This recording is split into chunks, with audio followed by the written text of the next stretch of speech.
भोजन आधा, पानी दुगना, घूमना तिगुना और हंसना चौगुना, यह अच्छे स्वास्थ्य के सूत्र हैं। इस संसार की विडंबना है कि प्रकृति के द्वारा सबके साथ समान व्यवहार किए जाने और सबको समान सौगात दिए जाने के बाद भी 7 अरब लोगों में से लगभग 1/3 लोग आज भी अपने जीवन निर्वाह के लिए पर्याप्त मात्रा में आहार प्राप्त नहीं कर पाते हैं और कुपोषण के शिकार हैं। इससे ज़्यादा विडंबना क्या हो सकती है कि बड़े बड़े गोदामों में अनाज सड़ता रहता है, तब भी बड़ी संख्या में नवजात शिशु और बच्चे कुपोषण के शिकार होते हैं। लेकिन कुपोषण के कारण से जितने लोग अपने स्वास्थ्य और जीवन को खतरे में डाले हुए हैं, उससे अधिक बीमारियों का कारण अधिक मात्रा में आहार करना है। प्राकृतिक चिकित्सा के निहितार्थ को देखा जाए तो उसमें अधिक मात्रा में भोजन को ही मनुष्य के अधिकांश रोगों का कारण माना गया है। कम मात्रा में भोजन करने के कारण से जितने लोग कुपोषण के शिकार नहीं हैं, उससे अधिक लोग अधिक मात्रा में खाने के कारण से रोगी बने हुए हैं। और जब अधिक मात्रा में भोजन किया जाता है तो वह शरीर के पाचन तंत्र को बोझिल बनाकर विकृत कर देता है और इस कारण से जो कुछ मनुष्य खाता है वह पच नहीं पाता और विजातीय पदार्थ के रूप में शरीर के अंदर संग्रहित हो जाता है। और जब यह शरीर के अंदर संग्रह होता है तो वजन बढ़ जाता है, शरीर बेडौल हो जाता है। बड़े बड़े पेट वाले लोग भले ही अपने आप को स्वस्थ समझें और लोग उनको बार बार ये कहते रहें कि आपकी हेल्थ बढ़ रही है, आपकी हेल्थ बढ़ रही है, लेकिन बड़े पेट हेल्थ या स्वास्थ्य के परिचायक नहीं है, वे रोग के परिचायक हैं। इसलिए जितना आहार व्यक्ति कर रहा है उससे आधा यदि वो कर दे तो उसका स्वास्थ्य निश्चित ही उसके मन को आनंदित कर देने वाला बन सकता है। मोटापा एक मुख्य रोग के रूप में सामने आ गया है और मोटापे में अनेक प्रकार के रोगों की जड़ समाई हुई है। इसलिए आज अगर यदि दुनिया के सामने, मनुष्य समुदाय के सामने स्वास्थ्य के शत्रु के रूप में कोई है तो वह अधिक मात्रा में आहार है। और चूंकि लोग अधिक मात्रा में आहार कर रहे हैं इसलिए उनको आह्वान किया गया है कि वह भोजन आधा करें। जो संतुलित मात्रा में, सीमित मात्रा में और स्वास्थ्यप्रद मात्रा में आहार करते हैं, भोजन करते हैं, उनके लिए अपने भोजन को आधा करने की आवश्यकता नहीं है, अन्यथा वे कुपोषण में चले जाएंगे। लेकिन जो लोग अधिक मात्रा में आहार कर रहे हैं उन लोगों से कहा गया है कि भोजन आधा। इसी तरह से शरीर के पाचन तंत्र को स्वस्थ बनाए रखने के लिए और पूरे शरीर के स्वाभाविक विकास के लिए पानी की शरीर को बहुत आवश्यकता होती है। लेकिन जिस तरह से भूख के भ्रम से मनुष्य ग्रसित होकर अधिक मात्रा में आहार करता है, वैसे ही पानी की आवश्यकता को वह भूल ही जाता है। कितना पानी पीना, कब पीना, उसे ध्यान ही नहीं होता। जबकि पानी की आवश्यकता ठोस आहार से कहीं अधिक मनुष्य के शरीर को होती है। और हमारे यहाँ आयुर्वेद में और प्राकृतिक चिकित्सा में तो ये कहा गया है कि प्रातःकाल उठकर जो व्यक्ति पर्याप्त मात्रा में पानी पीता है उसका पाचन तंत्र पूरी तरह से स्वस्थ रहता है। इसलिए जिस तरह से भोजन को आधा करने का आह्वान है, उसी तरह से पानी को दुगना करने का आह्वान किया गया। यह स्वास्थ्य का सूत्र है।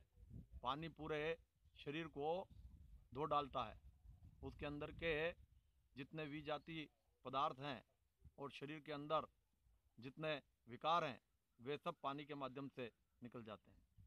इसलिए भोजन आधा और पानी दुगना यह आह्वान किया गया। इसी तरह से घूमना तिगुना, घूमने में भले ही शब्द घूमने का उपयोग किया गया है, लेकिन उसका अर्थ केवल पैदल भ्रमण या व्यायाम की दृष्टि से घूमना ही शामिल नहीं है, बल्कि शारीरिक श्रम की ओर इंगित किया गया है। जो व्यक्ति शारीरिक श्रम करता है उसका शरीर स्वस्थ रहता है, और जो व्यक्ति शारीरिक श्रम से कतराता है, मेहनत से जी चुराता है, उस व्यक्ति का शरीर गतिशील नहीं रह पाता। जो मशीन चलती है और गतिशील रहती है वह मशीन बराबर ठीक से काम करती है। उसी तरह से यह मनुष्य का शरीर भी जो श्रम के माध्यम से गतिशील बनाए रखता है वही व्यक्ति स्वस्थ रह पाता है। पाचन तंत्र को स्वस्थ बनाए रखने में जैसे सीमित मात्रा में आहार और पर्याप्त मात्रा में पानी का योगदान है, उसी तरह से शारीरिक श्रम का भी योगदान है। वह शारीरिक श्रम चाहे हमारे रोजगार से संबंधित हो, चाहे गृह कार्य से संबंधित हो, या व्यायाम, कसरत, घूमना, योग, ध्यान इत्यादि के माध्यम से हो, लेकिन शरीर को गतिशील बनाए रखने के लिए पराक्रम करने की आवश्यकता अवश्य होती है। इसलिए कहा गया है भोजन आधा, पानी दुगना, घूमना तिगुना। और चौथा सूत्र दिया गया है हंसना चौगुना। हंसने का अर्थ ये नहीं है कि बिना प्रसंग के हम हंसते रहें।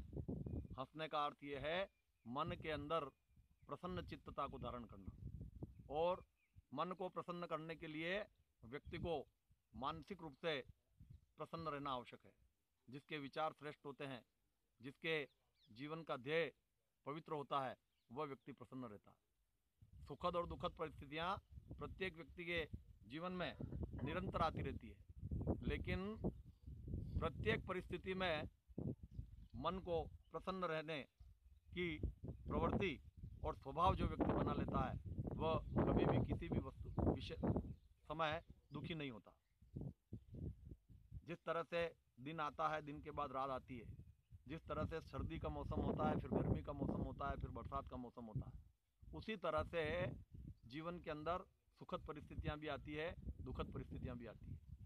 लेकिन यह बात अनुभवजन्य भी है और अकाट्य सत्य के रूप में मनुष्यों के द्वारा प्रमाणित की हुई है कि प्रत्येक समस्या, प्रत्येक दुखद परिस्थिति और प्रत्येक जीवन का द्वंद्व अपने साथ ही समाधान लेकर आता है। ऐसी कोई समस्या किसी भी मनुष्य के जीवन में नहीं होती कि जिसका कभी कोई समाधान न हो।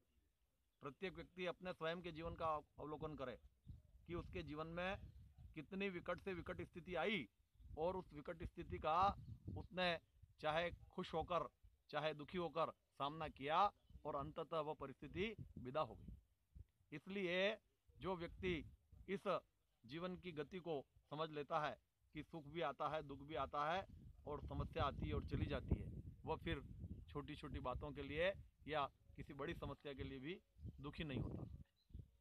भगवान ने, प्रकृति ने प्रत्येक मनुष्य को बुद्धि दी है, प्रत्येक मनुष्य को विवेक दिया है, किस परिस्थिति में क्या निर्णय लेना है और किस तरह से विकट स्थिति का सामना करना है, इसका समाधान उसके अंतःकरण में छिपा हुआ है। आत्मा की जो आवाज़ है वह जब व्यक्ति पहचान लेता है तो वह आत्मा की आवाज़ व्यक्ति को सद्मार्ग का दर्शन करती है, और यह मार्गदर्शन उसके जीवन के अंदर प्रत्येक परिस्थिति में प्रसन्न रहना सिखा देती है। और जो व्यक्ति प्रसन्न रहता है वही व्यक्ति स्वस्थ रह सकता है। अगर यदि व्यक्ति के मन के अंदर प्रसन्नता नहीं है और व्यक्ति के मन के अंदर संतोष नहीं है, तो फिर न तो आहार उसको स्वस्थ रख सकता है, न पानी उसको स्वस्थ रख सकता है, और न उसको शारीरिक श्रम स्वस्थ रख सकता है। इसलिए जितना इन तत्वों का महत्व स्वास्थ्य के लिए है, उतना ही महत्व मनुष्य के जीवन की प्रसन्नता के लिए भी है। इसलिए कहा गया है कि अगर यदि किसी व्यक्ति को स्वस्थ रहना है तो भोजन आधा, पानी दुगना, घूमना तिगुना और हंसना चौगुना। और जिस व्यक्ति के जीवन में चारों तत्व होते हैं वो प्रसन्न रहता है, और इसीलिए कहा गया है हमारा स्वास्थ्य हमारे हाथ। और जो व्यक्ति स्वस्थ रहता है वही जीवन को आनंद पूर्वक जी सकता है। कहा गया है पहला सुख निरोगी काया, और ये पहला सुख निरोगी काया कैसे प्राप्त हो, यह इन सूत्रों में छिपा हुआ है। प्रत्येक व्यक्ति इन पर चिंतन करे, मनन करे और यहीं न रुके, बल्कि इसको जीवन में अंगीकार करे, धारण करे और इसके अनुसार अपने जीवन को आनंदपूर्वक जिए।